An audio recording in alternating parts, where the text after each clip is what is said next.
All right. Well, now let's bring in our first guest. Yeah, you may have seen him this week on HoopSpeak U, our new blog. His name is Zimmerman, and he is with us right now. Zach, how you doing? Good. That's a gorgeous picture you have up. Thank you. Yeah, this is actually the one on the left is from Zach's college yearbook. Zach, you are still in college. Why don't you tell us a little bit about yourself? Explain yourself to this NBA community.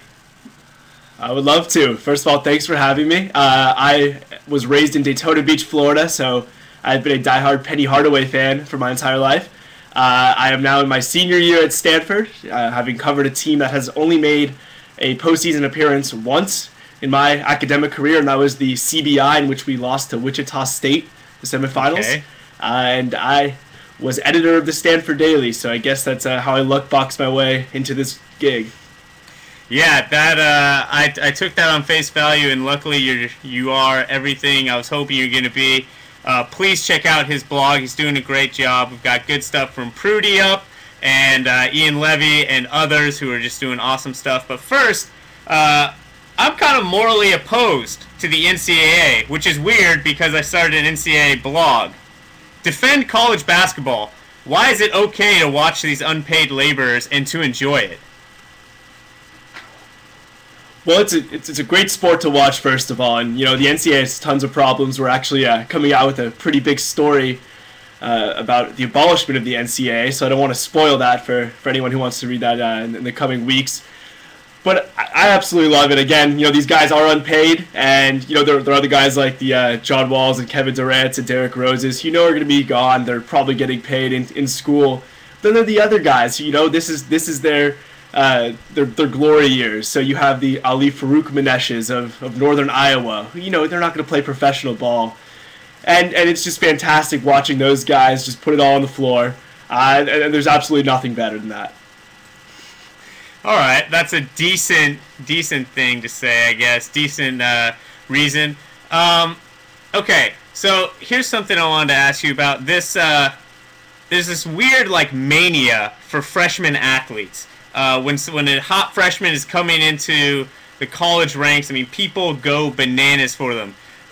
Is this lust for the freshmen? Is it, maybe that's not the perfect term here, but is it incredibly creepy? Or is it just a product of those are the new exciting thing? Oh, it's insanely creepy. I mean, these guys are kids. I remember when I was 18. I mean, I couldn't handle that much pressure. I was shaking one night after my first midterm when I was 18. So again, this is just millions of people following them on Twitter, and now with just how accessible they are, it's absolutely insane. And we've seen the attention just ruin careers and lives because they don't know what to do with it. They're celebrities in the community. They're not, again, like you said, they're not getting paid, but it's something that's really tough for anyone at that age to deal with. So creeps me out for sure. Well, that being said, holy crap, these freshmen are awesome. Drummond, Gilchrist, Rivers, Anthony Davis. Who is your favorite Frosh? Who are you most looking forward to seeing next year? Considering I've watched about 45 minutes of his high school mixtapes, it'd have to be Austin Rivers. He's a public school Florida kid, so I have that connection with him. And again, he's really as good as he's been advertised. Got a little shot happy when I saw they went to China, and I don't know how Coach K is going to be able to handle him putting up 30 shots a game off fadeaways. But again, he's so fun to watch. Really. Yeah, probably by putting him on the bench. But he's just extremely talented, so I have to pick him. But there are just guys across the country who are fantastic. So is he your pick for, I guess, do they give a Rookie of the Year? You can tell I'm a big college basketball guy. I've kind of fallen off this last season after I got invested in the NBA. Yeah, they're Freshman of the Year, but again, they're not hugely significant awards, and oftentimes the guys who go first in the draft as one and doneers weren't Freshman of the Year, so it's not really that important. Right. So you are a Stanford Cardinal diehard. Can you expose the name of the person in the tree right now? I can actually. It's one of my good friends. His name is Money Mike Samuels. So if you want to go Facebook Mike Samuels, the human tree.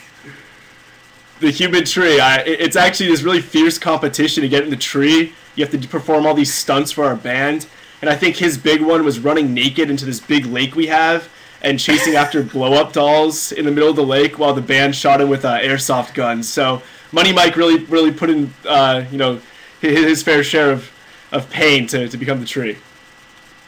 All right. Well, I've got one more question for you. Then I'm going to turn it over to Ethan here, and that is, why are Stanford Cardinal big men both twins or just super lame? Why are all your big men so lame? Why can't you get cool big men? I have no idea. It's something we've always been asking. It's just a bunch of kind of gangly guys who don't do much and lack any sort of athleticism.